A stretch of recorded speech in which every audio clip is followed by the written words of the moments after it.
What's up, New York Mets Nation? Coming up on this episode of The Bat Cave, I'll be handing out my grades for the 2024 Mets, plus some news and notes and whatever rumors I may have heard or you out there in New York Mets land, New York Mets Nation may have heard. So let me hear from you and let's have it. I'll be returning in about 50 seconds. So don't go anywhere.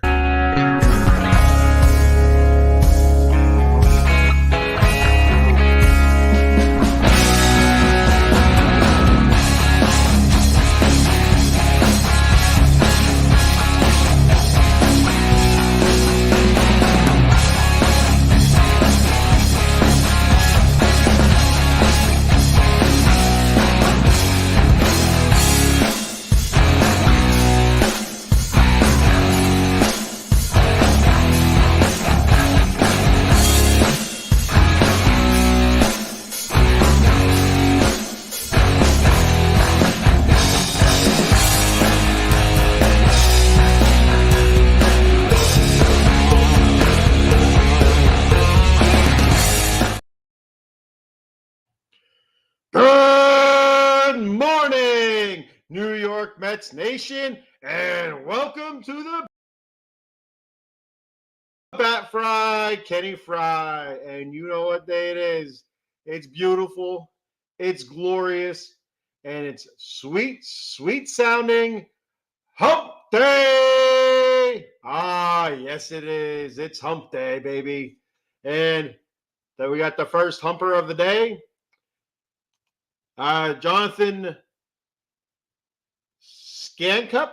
I'm going to call you Jonathan. How about that? Thanks for checking out the show, Jonathan. He says, hey, Kenny, Hump Day. Yeah, there we go. A little bit of Hump Day. I love it. Yeah. He said, thanks for fixing the mic. So here's what happened, Jonathan. Here's what happened. I figured it out after I got off the live stream. What was that? I think 2 weeks ago, actually, now. But here's what happened. I have a microphone. Let me show it here real quick. It's just a little cheap gimmick here. You know, I feel like David Letterman. You know, he always had something on his desk there, like a microphone-looking thing. You know, his is a lot bigger than mine. You know, yeah, that's what I meant to say. But anyway, I also have headphones plugged in, and the headphones plugged in kind of helped. With the microphone, like it kind of dulled the microphone a little bit because it's kind of loud. And well, my little guy started kindergarten this year, and I gave him, you know, I bought him headphones. He has to have headphones and stuff like that for kindergarten, you know, for whatever reason, you know, for his iPad, and I'm not sure what they do with them.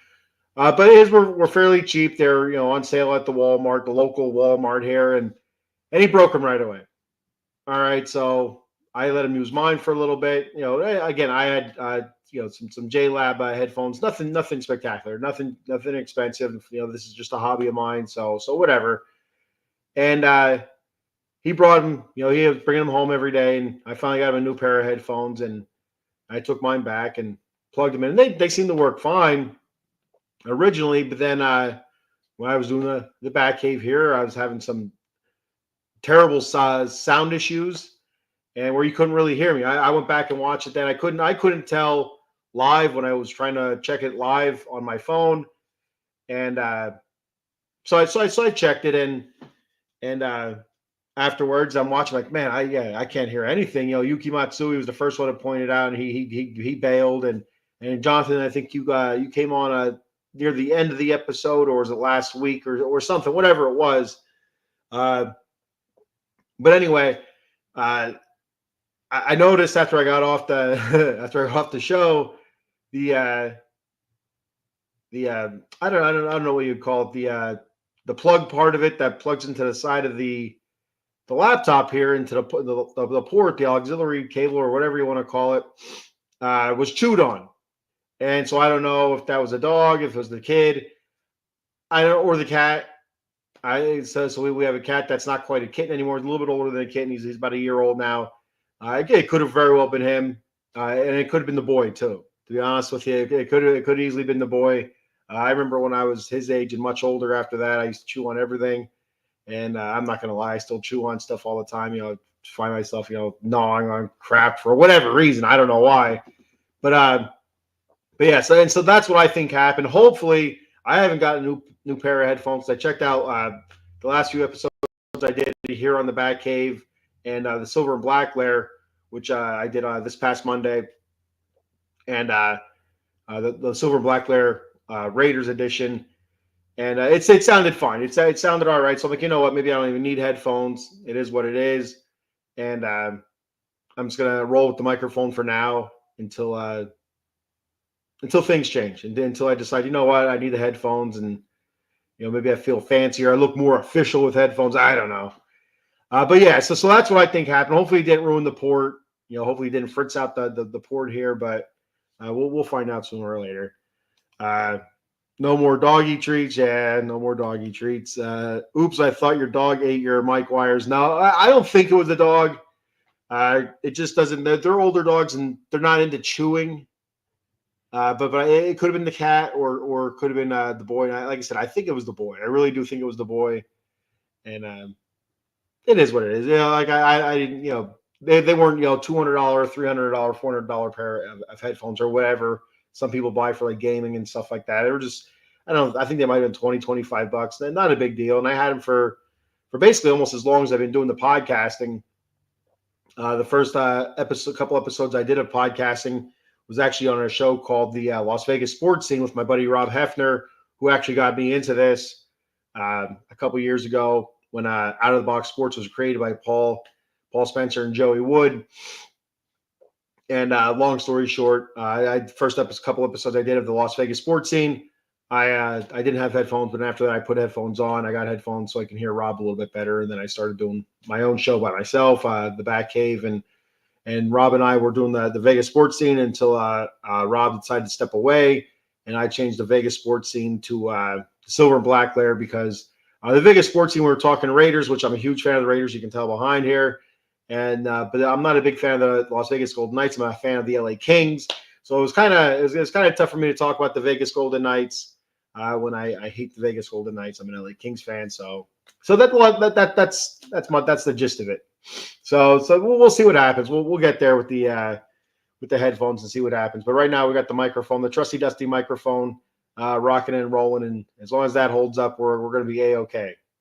Although my daughter does come in here a lot, and she'll meddle around on the old laptop here, watching music videos of Melanie Martinez and God knows what else she's doing on. I don't know. She said she looking some stuff up from school. I don't know. She could be looking up like how to poison her old man. I'm not sure.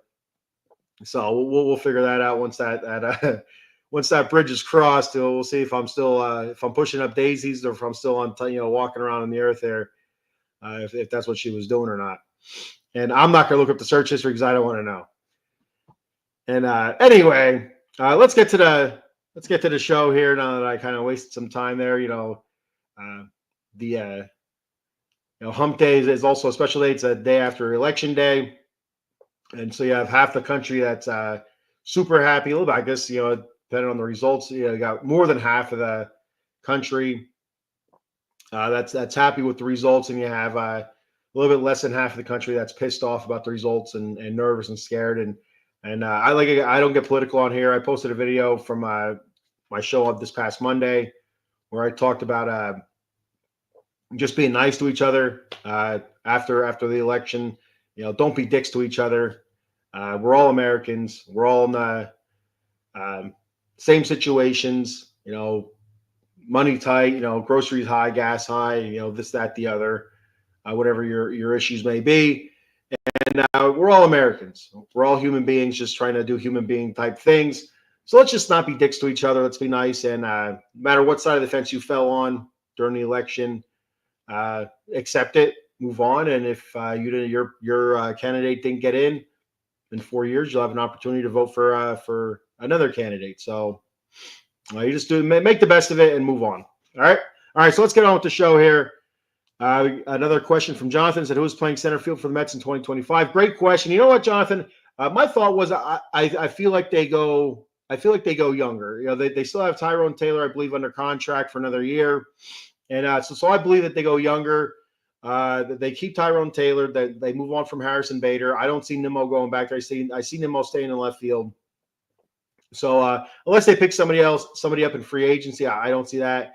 But we could see, somebody like a Drew Gilbert, which a lot of people are super high on. I don't know a whole lot about Drew Gilbert. Drew Gilbert, what the hell's his name? Oh my god. It's killing me because it's at the tip of my tongue. Jet was it Jet Williams, right? Yeah. One of those guys I could see also playing some center field. Hey, Luis Angel Acuna, he also got some outfield work this past season in Double A, Triple A, whatever it was. Jet Williams, yes, Jet Williams.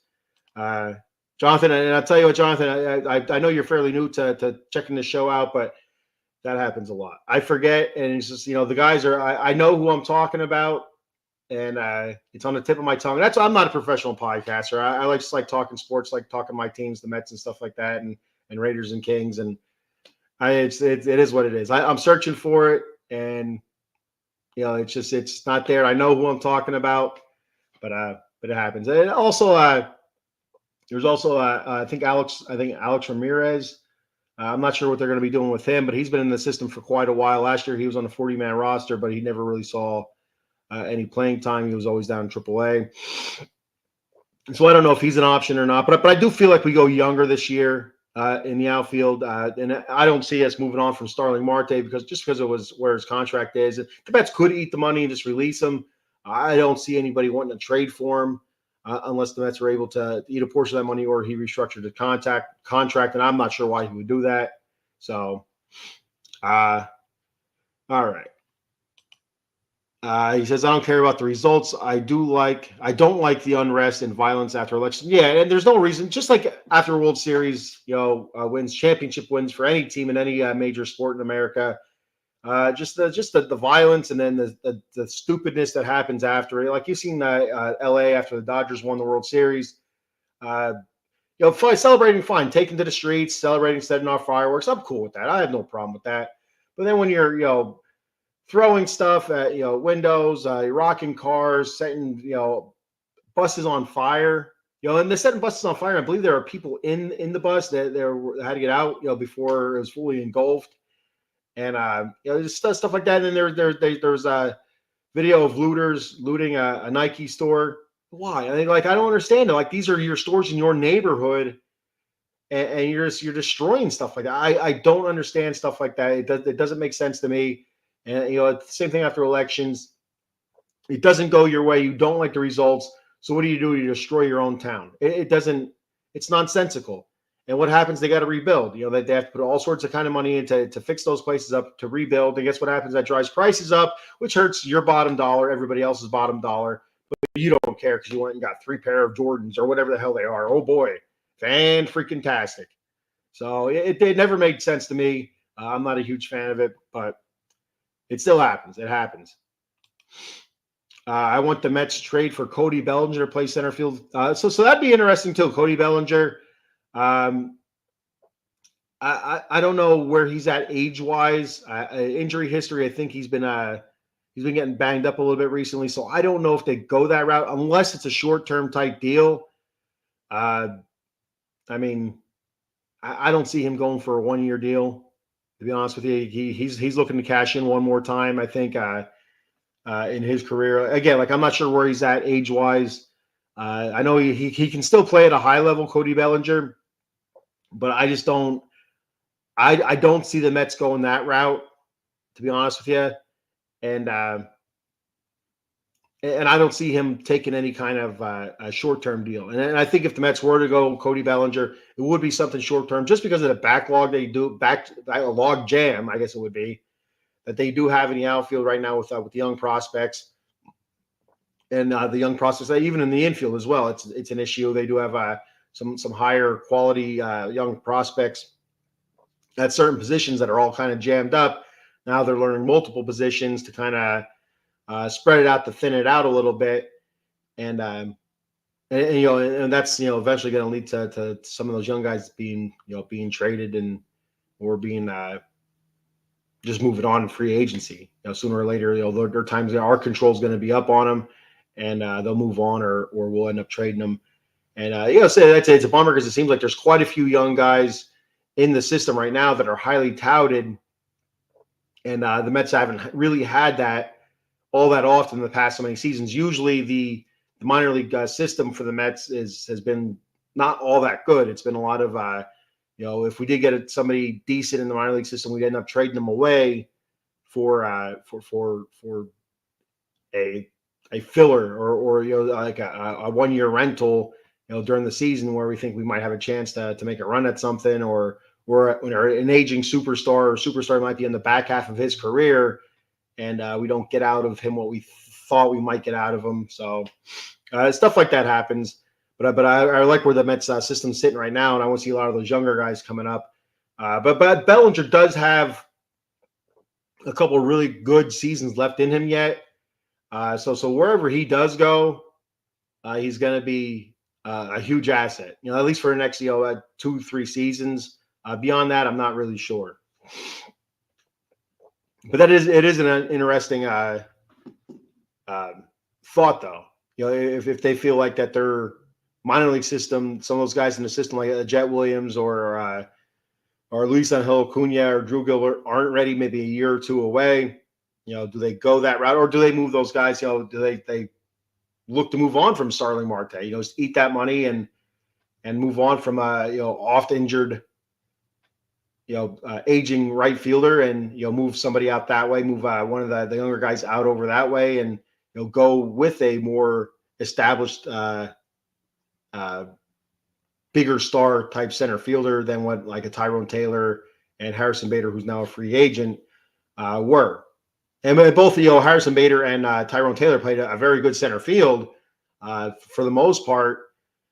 And but at the plate, combined, they're not what Cody Bellinger is. Absolutely not what Cody Bellinger is. So, but we'll see what happens. I haven't heard that rumor at all. I don't know if that's a rumor that you heard, or that's just something that you said. What I'd really like to have him on my team. And that's one of the fun things about free agency. Is you can go through the free agency list, and you can oh, he'd look good on the team. Oh, he'd look awesome on the team. Or could we move this guy and maybe get this guy here? So that's always a lot of fun. I think that's the most fun part of free agency until the signings start happening, and then you see guys that you might have wanted on your team go somewhere else, and it's like, oh man, then it's disappointment all over again. So, all right. So the one thing I did for this week is I went ahead and I graded the majority of the players from this past 2024 season. Not everybody. There's a lot of guys that weren't on the team very long, either DFA'd, a ton of relievers, DFA'd early, moved around or what have you, and say even some position players, that were DFA'd, pretty early, didn't get a whole lot of action on the main roster. I didn't bother doing all those guys, so I just did a bunch of them and went from there. So I'm going to start off with the bench. Luis Torrens, who the Mets have traded for from the Yankees, great pickup. Offensively, not very good. Batted 229, 292 on base, and a 373 slug. That was a 665 OPS, 3 home runs, 15 RBIs for the Mets. And not great at the plate, but I'll tell you what, fantastic behind the plate. I'm not sure what his I can't remember what his throwout rate was, but it's by far the highest throwout rate in the league. And now, granted, that's a small sample size. He wasn't getting a whole lot of starts. But when he was gunning dudes down. He was firing people out, and it was fantastic. He did a great job there. Very good behind the plate. I couldn't have been more happy with Luis Torrens, and I do believe we have him back next season. I didn't see him on the free agent list, so that's good. Luis Angel Acuna, I kind of debated whether I wanted to grade Luis Angel Acuna. I gave Luis Torrens a B-, by the way. But the Luis Angel Acuna, he was only up for 14 games. He only played in 14 games in the regular season. So I was kind of debating on back and forth. But I'll tell you what, they're spectacular, those 14 games. There's a lot of excitement. And it could have went the opposite way. With Lindor getting hurt, the back injury and stuff like that, and where the Mets were at that time in the season, a stretch run there. Every win extremely important. And to have him go down and you're like, what are we going to do? And they call up Luis Angel Acuna, and he played as well as he did. He had a couple flubs in the field. He had a couple terrific plays in the field. A couple like really big strikeouts. Like, dude is free swinging, but a ton of huge hits. And we took it. Absolutely, take it any day of the week. So for those 14 games, I gave him an A. Because you couldn't have asked for any more from him.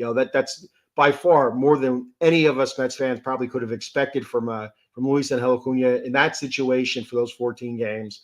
But awesome. He ended up hitting 308, 325 on base, 641 slug for 966 OPS, 3 home runs, 6 RBIs in 14 games. Like I said, I gave him an A. Awesome. Absolutely awesome. Jesse Winker. Again, trade deadline-ish kind of move, a little bit before trade deadline. Was probably our biggest trade deadline move. And regular season-wise, I gave him a C+, but he was much more than that in the postseason. So it was, kind of torn with that. He was awesome in the postseason. Numbers-wise, pretty good in the postseason, but just the emotion, the big hits, the attitude, the swagger that he brought to the team, I absolutely loved it. And that gave me some bonus points there with Jesse Winker, especially in the postseason.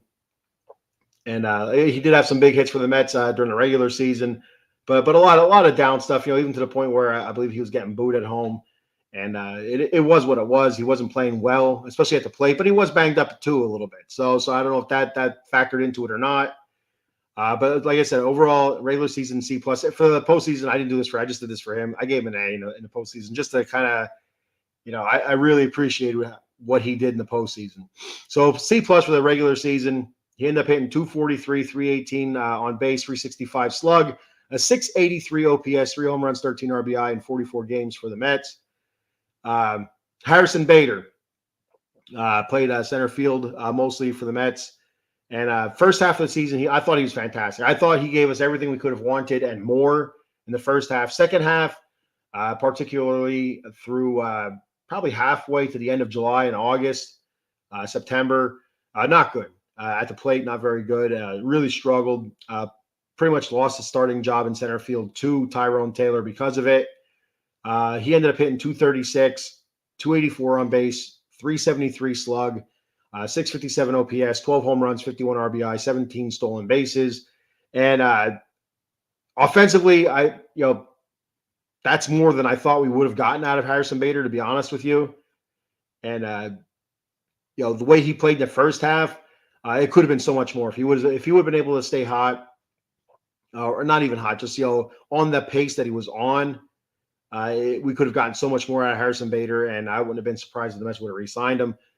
But the way he fell off and stuff, I can see him, the Mets moving on from him. He is a free agent now, and he played a very good center field. I loved his aggressive base running. Sometimes he ran himself into some trouble, into some outs, but he also ran himself into some extra bases that really helped the Mets out. Also had some big hits as well.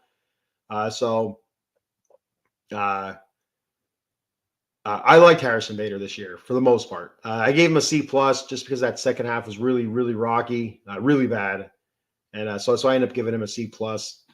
A comment here from Jonathan. He says, Cody Bellinger is not a free agent. He's a 2-year, $54 million contract with the Cubs. Okay. All right. So I wasn't sure if he was a free agent or not.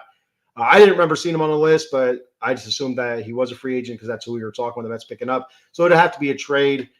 Yeah, I don't know. How old is Cody Bellinger? He has to be his early 30s, right? He has to be like, somewhere in his early 30s. He played with the Dodgers for a few years. Cubs, I think, or no, yeah, Cubs, Rangers. Did he play with the Rangers too? I don't know. I don't remember. But yeah, currently with the Cubs. I don't know. I don't know if the Mets would trade for him or who they would trade for him. Would they trade Marte for him? I don't know. I have no idea. It's interesting though. I mean, that's for Cody Bellinger. What's that? That's what 20, 26, 27, 20, 27.5 million per, or no, 27 million. That's 27 million per year over the next 2 years. That's not a bad price for Cody Bellinger. And it's only a 2-year deal. Yeah, I could be honest, yeah, I would take that in a heartbeat. With his production, absolutely. He was hurt earlier this season, right? He came back later, like halfway through or later in the season, I think. If I'm thinking correctly, which is not a given there. So yeah, I would take a hit at that. 2 years, $54 million, absolutely. Cody Bellinger still is, still a very productive player, star basically still.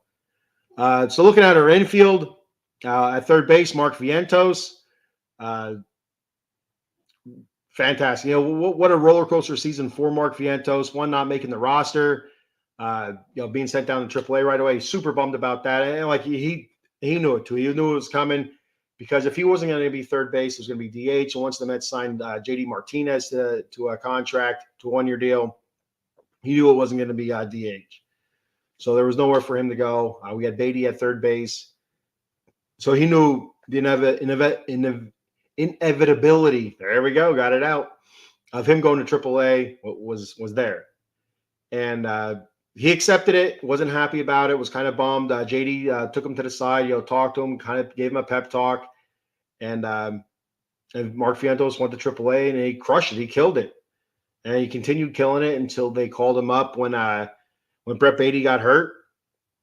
They called him up, and I think it was only for was it a game?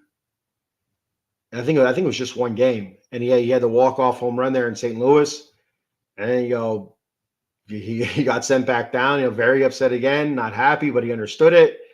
And then the way Brett Beatty played after Brett Beatty came back off the injured list, he played very, very poorly in the field, at the plate, and Vientos was still killing it in AAA. So, what do? You bring Mark Vientos up, and ever since then, it was fantastic, absolutely fantastic.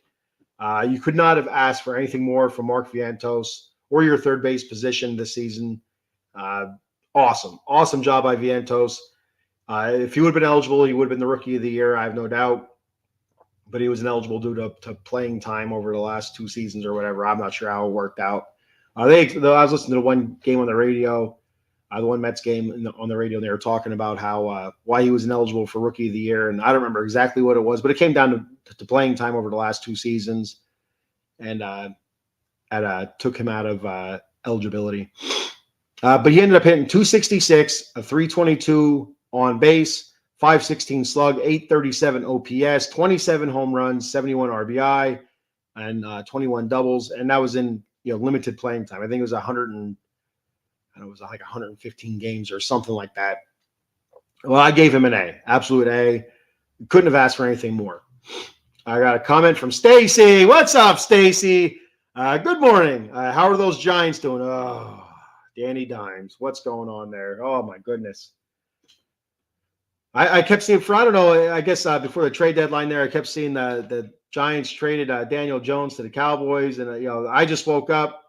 I just woke up and I was all confused. And I'm like what do you mean that they traded Danny Dimes to Dallas? I'm, groggy and I'm trying to scroll through the old X or Twitter, whatever you want to call it. I couldn't find anything on, so I figured it was fake news. And that would have been something now. And you're booing me, yes. The poor Giants. I feel bad for you guys, for Giant fans and whatnot. And then seeing what Saquon Barkley has been able to do in Philadelphia has to make you sick to your stomach. And yeah, then you have Brian Daboll's meatball looking ass walking around. That's tough being a Giants fan. But then, Stacy, look what I got behind me, and remember, it could always be worse. It could always be much, much, much worse. And if you don't believe me, watch my show from this past Monday, the Silver and Black Lair Raiders edition, and you can see the frustration I have right now with my beloved Las Vegas Raiders. Yes, grr very much. But welcome to Hump Day, Stacy. Welcome to Hump Day. I hope you're doing well. Shortstop, we had Francisco Lindor, our captain, our MVP, and should be the league's MVP, but we know it's going to go to Shohei Ohtani. And I said this on here so many different times. The difference between MVP and Most outstanding player is MVP, most valuable player. You take Shohei Ohtani off of the Dodgers probably still win the World Series. They didn't need Shohei Ohtani to win the World Series this year. You watch him through the playoffs, and I can't remember too many signature moments. He had some good games. He had some home runs and stuff like that, but none of them were really pivotal that I can remember. Now, a lot of these pitchers, a lot of these teams did pitch around him, and you could say that was pivotal. Get him getting on base for guys like Mookie Betts and Freddie Freeman and God damn Edman and stuff like that. So you could argue that. Regular season wise, fantastic season for Shohei Ohtani. 50 home runs, 50 stolen bases, whatever you want to call it. I think he ended with 59 or something like that stolen bases, and 51, 52, 53 home runs, whatever it was. And absolutely outstanding, outstanding player. But the Dodgers didn't need him. The Dodgers didn't need him to win the World Series. They already had a stacked lineup. But the Mets, without Francisco Lindor, don't make the playoffs. Aren't even a contender. They're probably down with Miami Marlins, maybe even below the Miami Marlins. So the difference between most valuable player to most outstanding player, the MOP and the MVP, two different things, and that's my argument for it. But I do understand why Shohei Ohtani will be the MVP. I get it. I absolutely do. The man's a freak of nature, and the second coming of Babe Ruth, and I get it. So, but Lindor, our shortstop, our MVP, he ended up hitting 273 this season, 344 on base, 500 slug, 844 OPS to lead the team. 33 home runs, 91 RBI to lead the team, 29 stolen bases to lead the team, and 39 doubles to also lead the team. And his average at 273, I guess, can kind of technically lead the team. Jose Iglesias, I don't know. He had much fewer games. So I don't know if you can I don't know what would make him eligible to be over Lindor for batting average. But if you take Iglesias out of it in his limited role before he became a starter after McNeil's injury, Lindor is basically led in every offensive category the Mets have except for home runs, and that was Pete Alonso, just one behind Pete Alonso. So I gave Lindor an A minus. I was kind of going between B plus A minus because that he really did start off really tough. And kind of compounded the woes the Mets had in May, in April, he had starting off 0-5 and stuff like that. But he handled it like a champ, and through all the nonsense that went on, if you don't know what I'm talking about, you refer yourself all the way back to the early in the season, one of the early season episodes of the Batcave where I ripped apart the Mets fan base for sending the man, hate mail, death threats, especially to his wife and stuff like that. Just stupid crap like that. It's just uncalled for. It's idiotic. It really is. And for him to be able to get through that and then turn in the season that he ended up having, awesome. And so I gave him an A minus. Couldn't have been where we were without him. So absolutely. At second base, Jose Iglesias. He ended up batting 337, 381 on base, 448 slug, 829 OPS, 4 home runs, 26 RBI, 16 double. And a lot of that was, filling in and, sharing time with Jeff McNeil at second base, filling in at third base and stuff like that until McNeil got hurt and then became an everyday starter and just blossomed. He was awesome. The OMG, the song by Candelita, which is his stage name. And just it felt like it really brought the team together. The whole I don't know if it's a music video or just a little mini concert he put on after the one game, which was I think a walk-off win by the Mets, if I remember correctly. I can't remember who it was against. And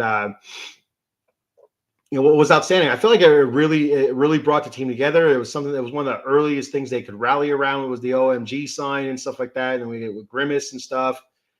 And so many great things came out of Jose Iglesias this past season. He's now a free agent.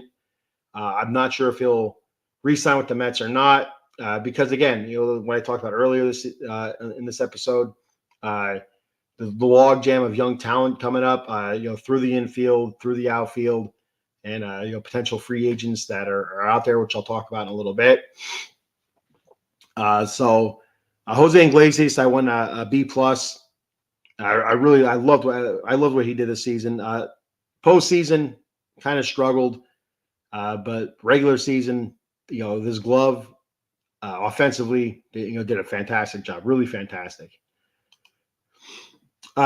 Jonathan says Lindor is a B. The slow start killed the Mets in May. Yeah, it like I said, I went back and forth, but I think the way he rebounded, and it just the season he was able to have after to get through the struggles in April and May, and to be one of the best players in the league. If you take it from a certain point, like I've mentioned on here so many times that as of June 1st, the end of the season, the Mets were the best team in baseball. I mean, that was mentioned all over news medias and stuff like that. If you're able to take Lindor from a certain point in the season and everybody else for the rest of the season, he may very well be the best player in the league. So that's one of the reasons why I gave an A minus. Like I said, I was torn between B plus, A minus. To be honest with you, it's the same thing, just about. But just the way he was able to rebound. It was just said so much about him and the leadership that he showed, and it just he grew by leaps and bounds. I think in a lot of New York Mets fans' eyes, and maybe even a lot of critics' eyes as well. But we'll have to wait and see what happens next season. All can be forgotten in one season. That's the thing. Everybody has short memories. Jose Iglesias is the B2. He was awesome. Did you know that OMG sign was displayed in Cooper sign? Yeah, I did see that story. I didn't get a chance to read it yet when I was doing looking up all these stats and stuff like that, regular normal stat lines for these guys that I'm grading here. I did see that it said the OMG sign was headed to Cooperstown. I thought that was pretty cool. Like I said, I didn't get a chance to read the article yet, but I'm really hoping to get Grimace in there too, and maybe even like a picture of Hawk Tua or whatever. And again, I'm not really sure what she has to do with anything, but it's all piled in there to a weird and wacky season that we had this past year. So, but yeah, that's pretty cool.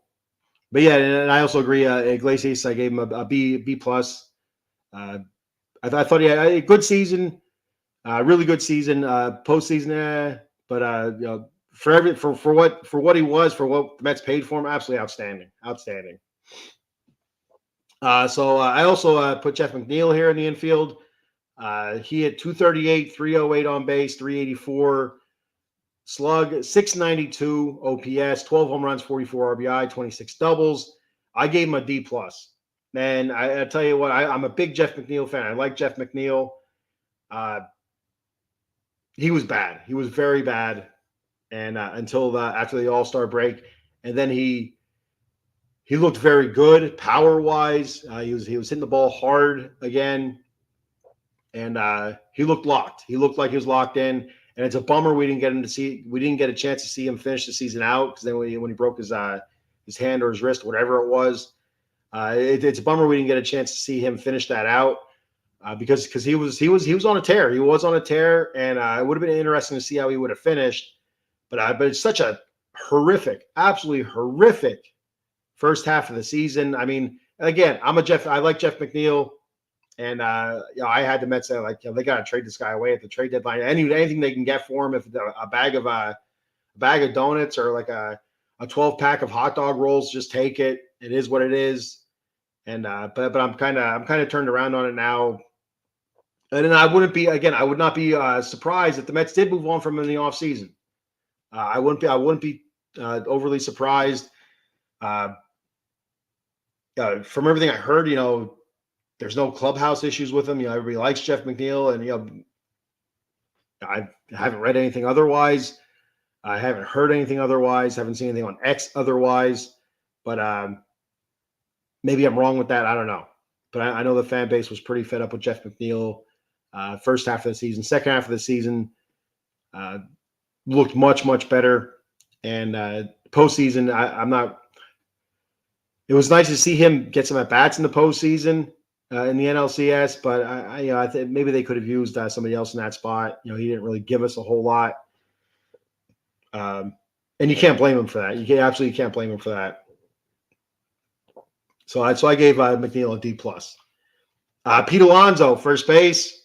Pete is now a free agent. He hit 240 this season, 329 on base, 459 slug, 788 OPS, 34 home runs, which led the team, 88 RBI, 31 doubles. So for Pete, it's really tough for me. I'm a huge Pete Alonso fan. He's currently my favorite Met player on the team. He's not my all-time favorite Met player. If you've never seen the show before, I've kind of went through it. It all started with Howard Johnson, Hojo. That was my first all-time favorite Met. And then I became a big Todd Hundley fan. I was a catcher when I played baseball, Little League baseball and Teener League or whatever you want to call it.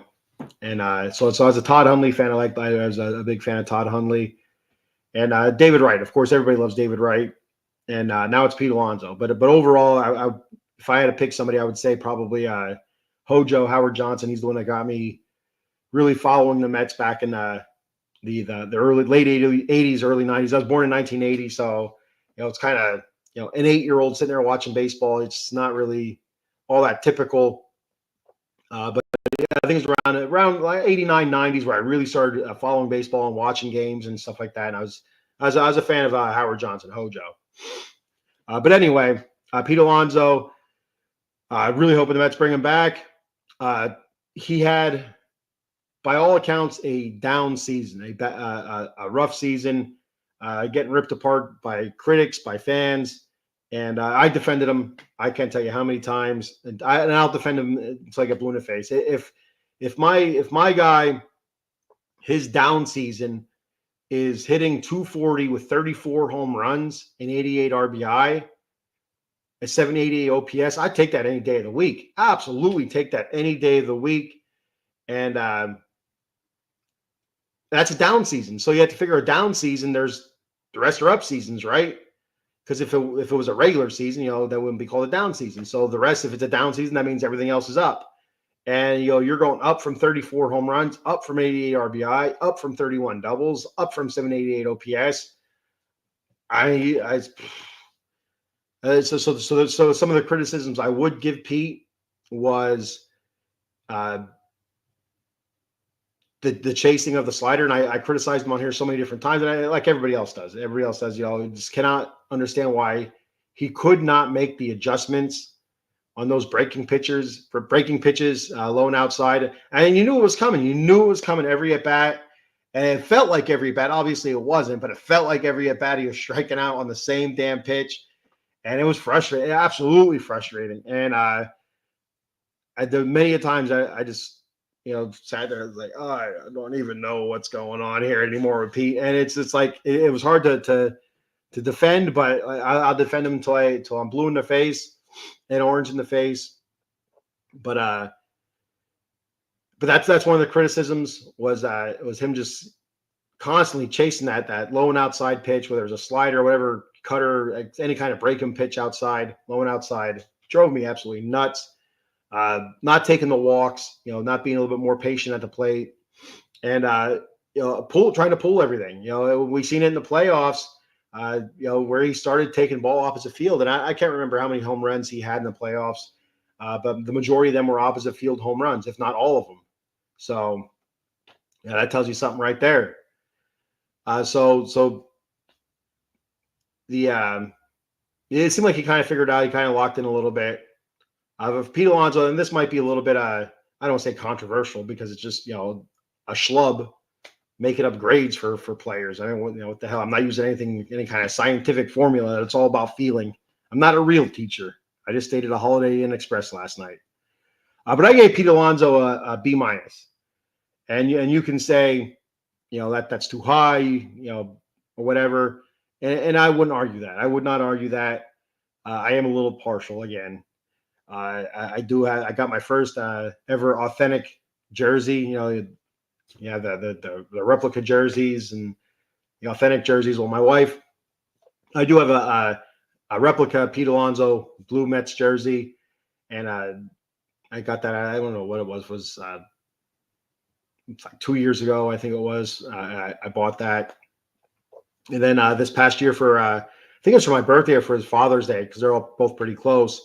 Can't remember exactly which one it was, but my wife got me a City Connect Pete Alonso jersey, authentic, and like, oh, Daddy, I hope hopefully they resign the goddamn guy so I can wear continue wearing these jerseys.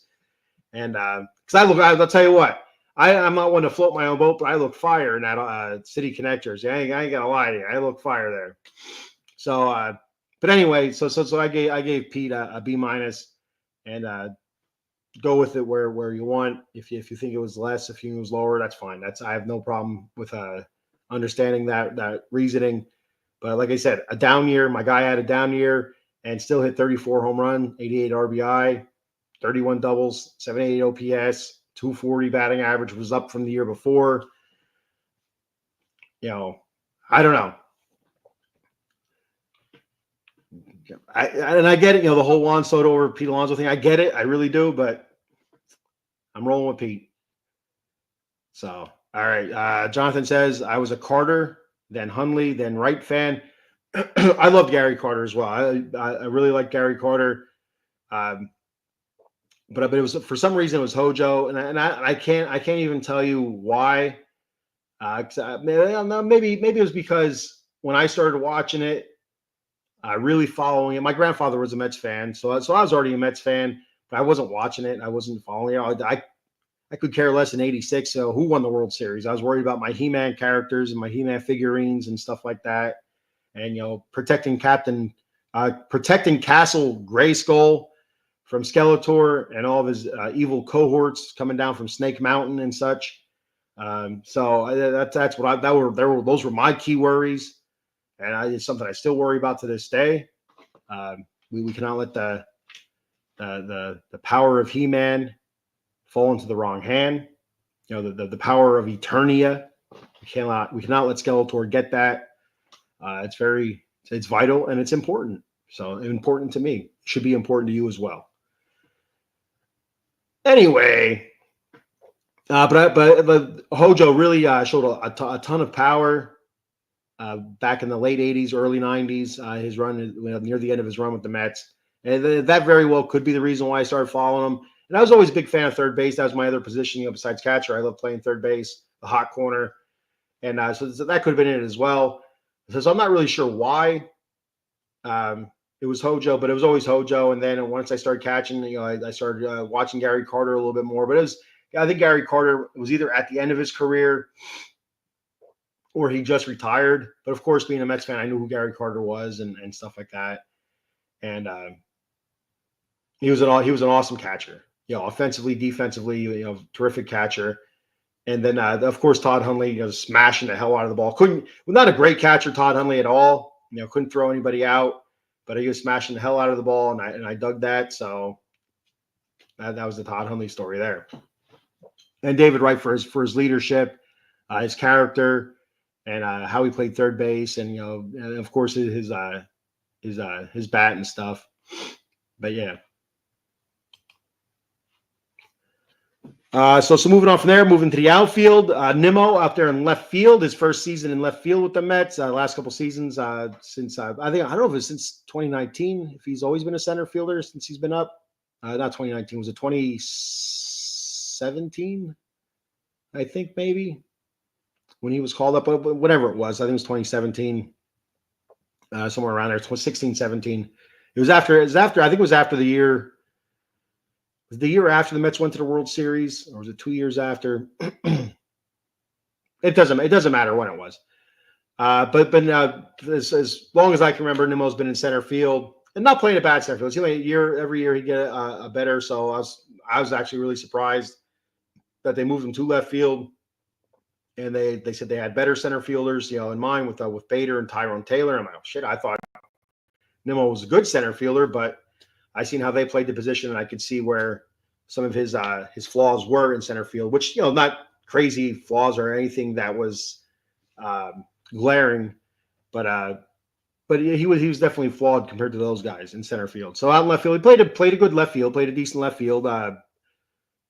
Nothing to write home to grandma and grandpa about or anything like that, but nothing to complain about either.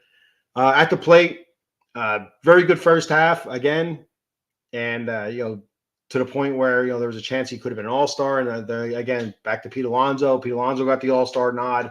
Lindor did not. Nimmo did not. And Mans killed Pete for it because they feel like Pete got in because of the home run derby. And I feel like Pete got in because of the home run derby.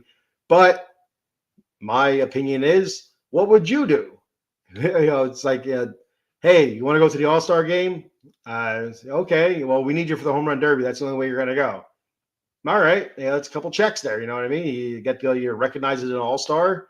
That's on your resume. You get to go hit some dingers, which he did not do well in the home run derby, and then you get to have an appearance in the all-star game. But he got killed for it. He absolutely got killed for it. And Nimmo was snubbed, and Lindor was snubbed, and there's only so many spots, I guess. I guess that's how that's how I look at it. But Nimmo's really struggled second half of the season. Even before the All-Star break, he was starting to struggle a good bit. And we come to find out here, when he got to the playoffs, he was dealing with that the foot injury, and he said he's dealing with that since like May, and he really started hurting him a lot there in the postseason. And you see how it affected his plate appearances and his speed and his running and stuff. So that's a bit of a bummer that he wasn't healthy all season. So it makes you wonder what kind of season he would have had if he would have been healthy all season. But old bodies break down. He ended up hitting 224, 327 on base, 399 slug, 726 OPS, 23 homers, 90 RBI, 23 doubles, plus 15 stolen bases. Great power numbers, and a lot of that came pretty early in the season. Through like June, May and June. But I mean, at the plate in the field, not a bad season for Nimmo. I gave him a C+. I was torn between C+, B-, but I feel like just the struggles were too much. And again, I feel like it's due to the injury that we didn't know about until postseason, when it really became glaring. And so I ended up giving him a C+. And I just don't feel like I could have given him a B. I feel like he had an okay season, and I expect big things from him in this upcoming year. And then I really like it seems like he stepped up a bit as a leader as well, as being like the longest tenured Met and stuff. So center fielder Tyrone Taylor, he ended up hitting 248, 299 on base, 401 slug, 700 OPS, 7 home run, 35 RBI, 22 doubles, and 11 stolen bases. He had some big moments there at the plate. Nothing too crazy. What he gave us is what you would expect to get out of him at the plate. You don't have Tyrone Taylor on your team for his offensive numbers. You have him on your team for his defensive numbers. Played a terrific center field, did a great job out there. Also some in right and some in left as well. I ended up giving him a C. And I probably could have went C+, but I ended up going C. And what the hell is the difference between a C and a C+? Who cares? Who cares? It is what it is. It's a C. So I gave him a C. He'll be back next season, I believe. Like I said, I think he's still under contract for another season. So he'll be back unless the Mets decide to move on from him to make room for other guys or whatever, or trade him away or something. But that's what we got the offseason for. We'll figure that out over the next couple months. In right field, we have Starling Marte. He ended up hitting 269, 327 on base, 388 slug, 715 OPS, 7 home run, 40 RBI, 13 doubles, 16 stolen bases, and just injured. Yeah, just injured. I don't know what else to say about it.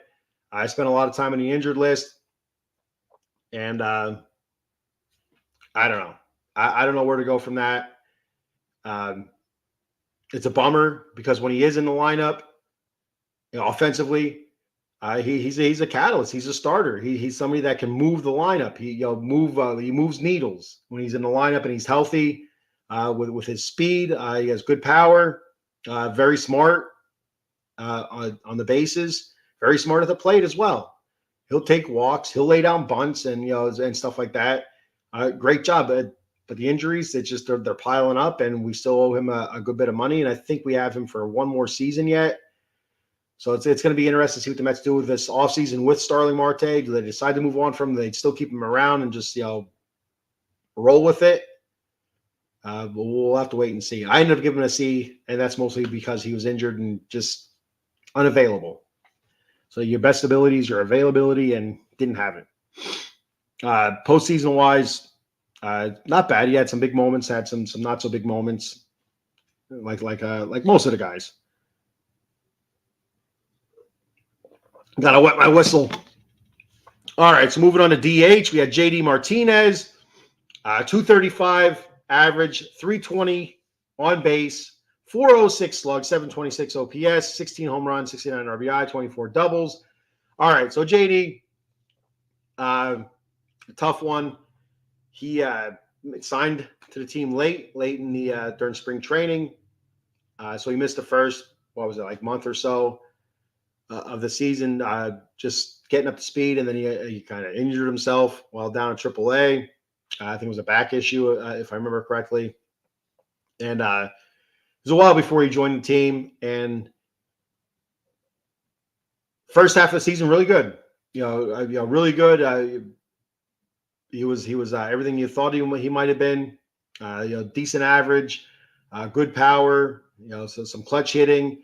And also his wisdom and knowledge, taking guys under his wing, talking offensive baseball, talking hitting. He's one of the leaders in the clubhouse. When we look back on the whole Jorge Lopez thing and then the meeting afterwards, it was Lindor and Martinez, and I believe Nimmo were the guys that kind of called that meeting and really stood up in front of the team and kind of laid it out there. JD Martinez, even though he's a new guy in the clubhouse, kind of made his presence known as a seasoned veteran and a leader.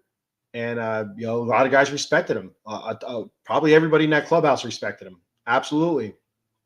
And knowledge with hitting, extensive, overly extensive, whatever that means. And it's unfortunate the second half went the way it was, and he couldn't figure it out sooner. It was just an atrocious second half of the season. And that opened the door for some other guys getting DH opportunities, and that took at bats away from him. And you feel like, if he could have got some of those at bats back, does he figure it out? You don't know. But you couldn't wait for him to figure it out. You had to get somebody in that role to produce. And it's just something that's been, a hindrance for the Mets since the DH became a thing in the National League. Just trying to find that guy in the DH spot to actually produce. It's been rough. It's been absolutely rough with the DH spot. So JD, I gave him a C, and I felt bad for giving him a C. I don't know why I felt bad for. I don't know the guy.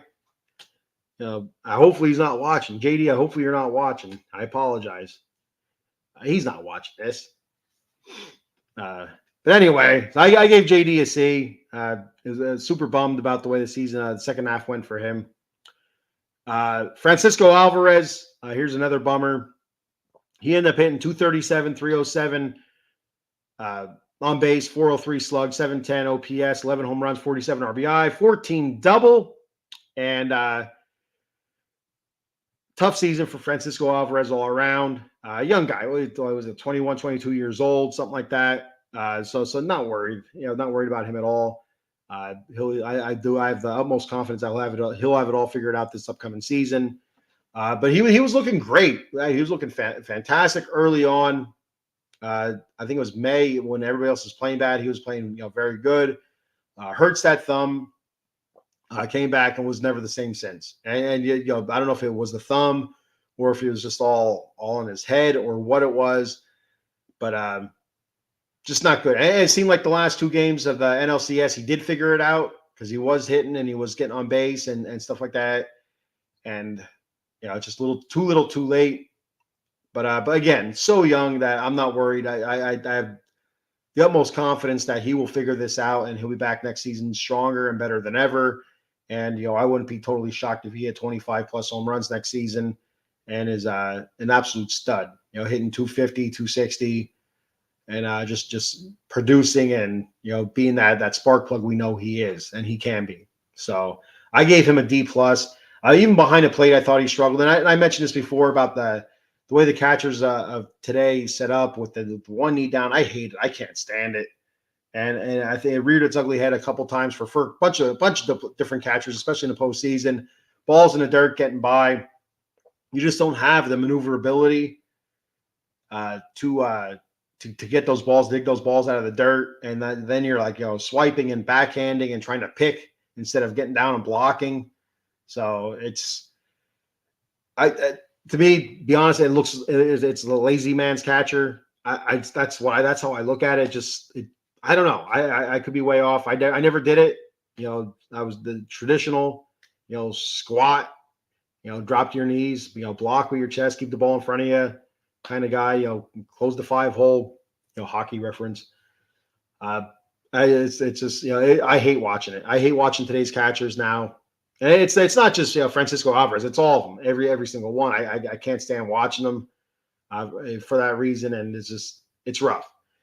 But I do feel like he'll bounce back next season, and he'll have a huge turnaround this season. Will be just a distant memory for him and for the Mets next year when they're lifting that World Series trophy high above their head.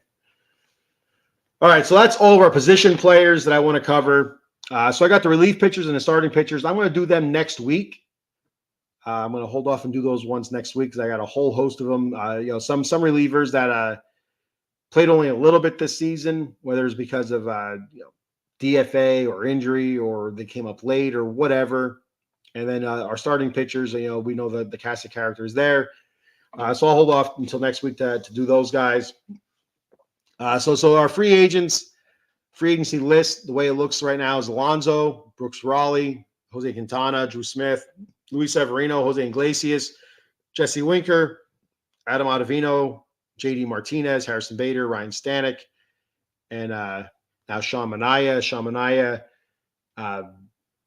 declined his player option for next season, so that makes him a free agent. The Mets did offer qualifying offers to Pete Alonso, Luis Severino, and Sean Manaea. So what that is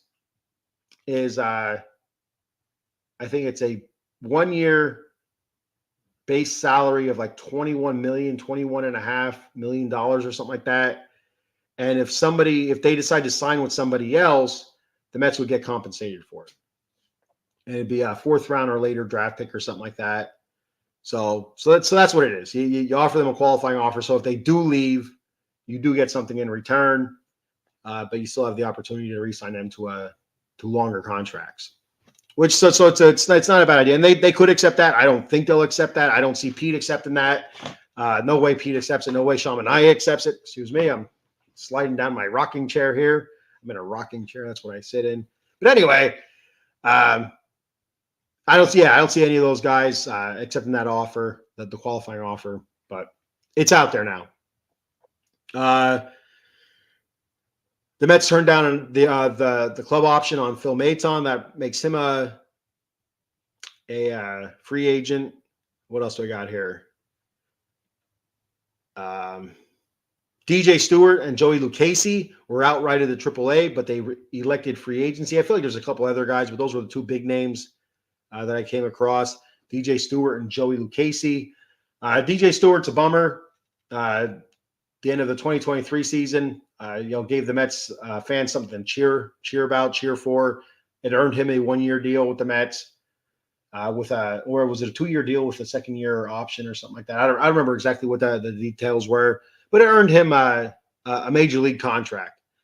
Unfortunately, it didn't go so well for him this season. Was getting on base, a decent clip, but was not hitting the ball. Was hitting in the 100s, like 195 or something. I don't know. I guess it'd be below the Mendoza line, the old school terms there.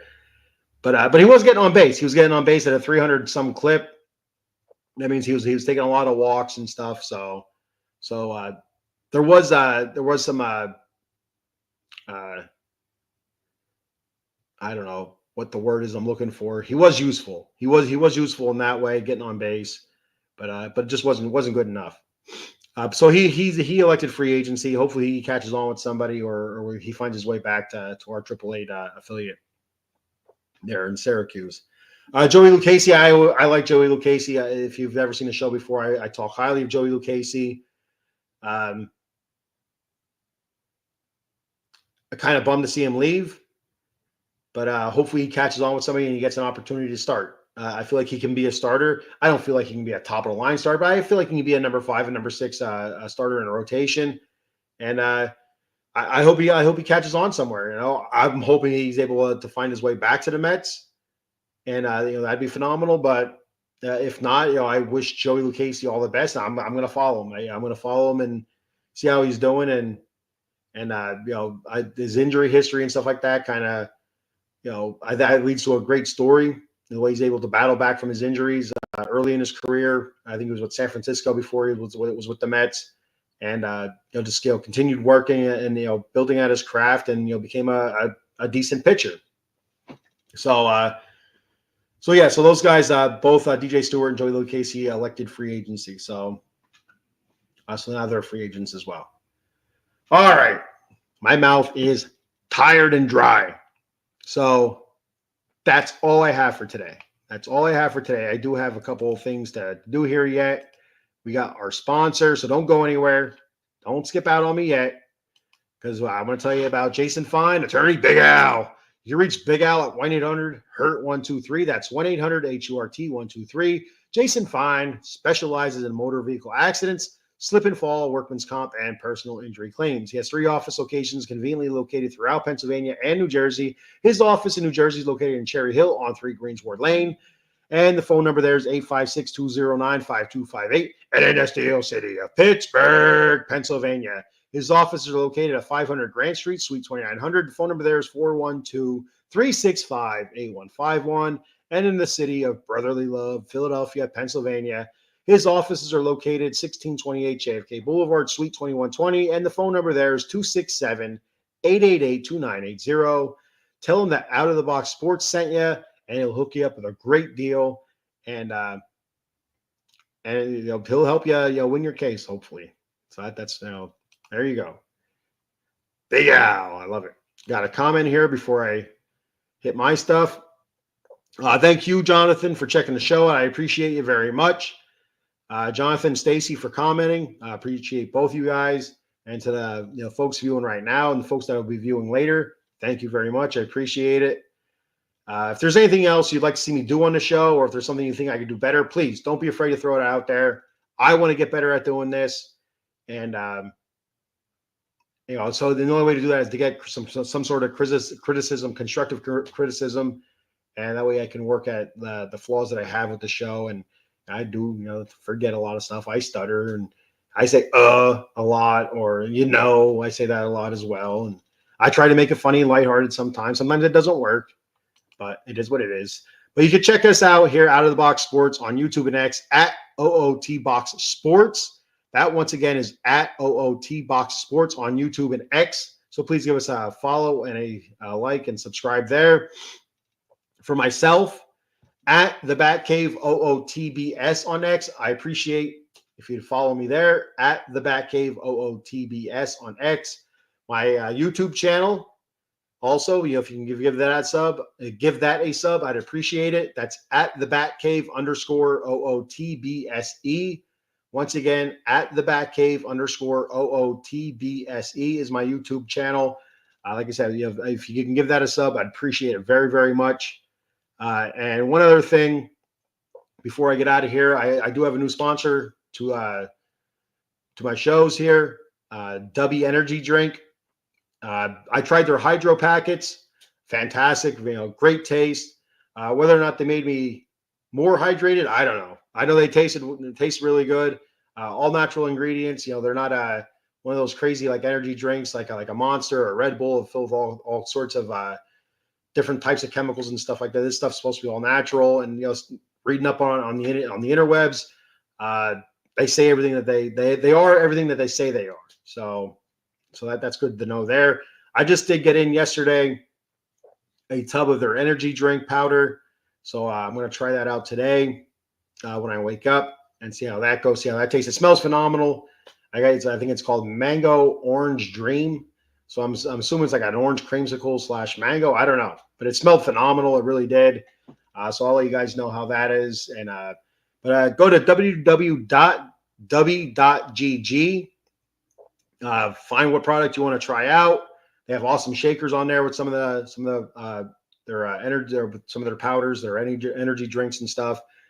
Go ahead and pick something, and when it's time to enter a promo code, use that promo code, The Bat Cave, all one word, The Bat Cave. Don't leave any. I have spaces there. I have to fix that. There is no spaces.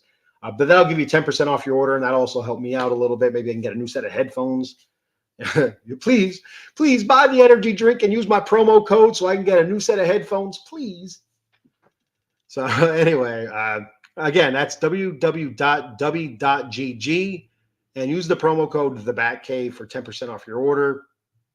And like I said, if it's not a good product, I'll tell you it's not a good product, and I won't endorse it. But so far, I like what I tasted. My daughters, both of them tried it. The hydro packets, they both liked it. They said it was good. So they're kids and they know everything. So, right.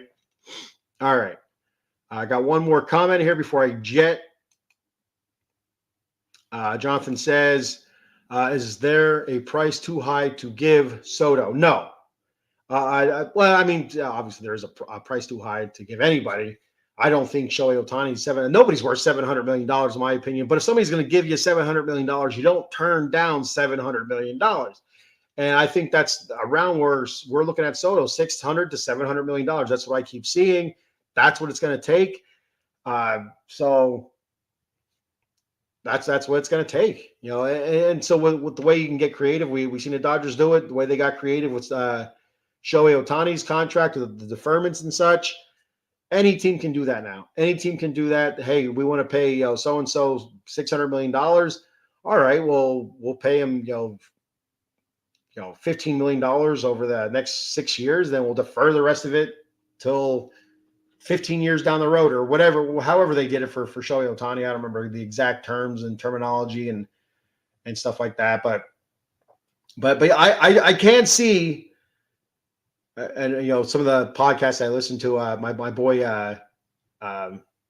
CP, I think he says this once in a while. CP from CPNY Sports. I love Chris. He does a great job. I can listen to Chris all day. I miss Chris and the Amish Country Mets fan. I miss those two guys together. But our boy Nelson, does a lot of the YouTube shorts and stuff like that. So he's still around. He doesn't do the shows with Chris anymore. But anyway, that's neither here nor there. But also the Locked On Mets show with Ryan Finkelstein or whatever his last name is. He says this too. But I could see a world. That's what they always say. And me being a Batman fan, when I hear I can see a world where I think of all the multiverse with all the different Earths. Earth 1, Earth 2, Earth 52, and all that stuff. That's where my mind goes right away. But anyway, I could see a world where the Mets can afford both Soto and Alonso and still find a high-end pitcher and stuff like that. It's going to cost a lot of money, but you can get creative with these contracts and make it work. Absolutely make it work. And with all the money that's coming off the books this year, especially with the Verlander and Scherzer stuff coming off the books, and what the hell's his name? The catcher that was absolutely awful. I can't think of the Narvaez money coming off the books, and I can't think of his name. He was with Baltimore. It doesn't matter. It doesn't matter what his name is, but with all their money coming off the books, and plus some other money, Adrian Hauser money and stuff, nickel and dime stuff, having 170 something million or whatever. Plus whatever the endless amounts of money that Stephen Cohen has. The world is our oyster as a Mets fan right now. So we'll see what they do. Yes, thank you. Jonathan, you're a savior. You're a savior, Jonathan. James McCann. Oh, man, what a shit show that was. Oh, goodness. James McCann. Ugh. What a bummer. All right. So, but yeah, I do think whatever Soto wants, you throw at him and see what happens. I mean, again, it doesn't mean anything. We could give him the same exact contract that the Yankees or whoever else is looking at to sign. So we can offer him the same exact contract, and he could still take the other guy's contract, a la Yamamoto, Yoshinobu Yamamoto. The hell with that guy. I'm still pissed off about that. So I don't think I'll ever get over it. I don't think I'll ever get over that. So it all depends on what Soto wants. And so either way, Soto's going to cash in this offseason. Soto's going to be a very rich man. And hopefully once he gets that money, he continues producing. Very young player. That's one of the things that he really has going for him, that he's so good and he's extremely young yet. Like, what is he, 24, I think, or something like that? So he's got a ton of years ahead of him yet if he wants to keep playing. So, but there is no price too high. All right. That's all I have for today. I will be live tomorrow morning, 10 a.m., God willing, with the Silver and Black Lair LA Kings edition. I got some Kings talk. Good week for the Kings so far. They just got done last night with a back-to-back. They played Tuesday. Or no, they played today's Wednesday. They played Monday. That was in Nashville or Smashville. A good win there, 3-0. And last night up in Minnesota, a very hot, very good Minnesota Wild team. Spanked their asses 5-1. So great week so far for the Kings. I got Vancouver tomorrow night. And see if we can spank the Canucks around a little bit. But yeah, so tomorrow morning, 10 a.m., I'm hoping to go live with the LA Kings, Silver and Black Lair LA Kings. And then next Monday, Silver and Black Lair Las Vegas Raiders. And of course, your team, my team, everybody's team, the New York Mets. I'll be back with the Batcave next Wednesday. So 10 a.m. All right. Until then, thank you, everybody, for checking the show out. Thank you for everybody that follows me. And, thanks to those that commented, to those that are watching right now. I appreciate it very much. Appreciate every one of you. Until next time, be sure to check me out. Same bat time, same bat channel. And, of course, you know it. Let's go, Mets!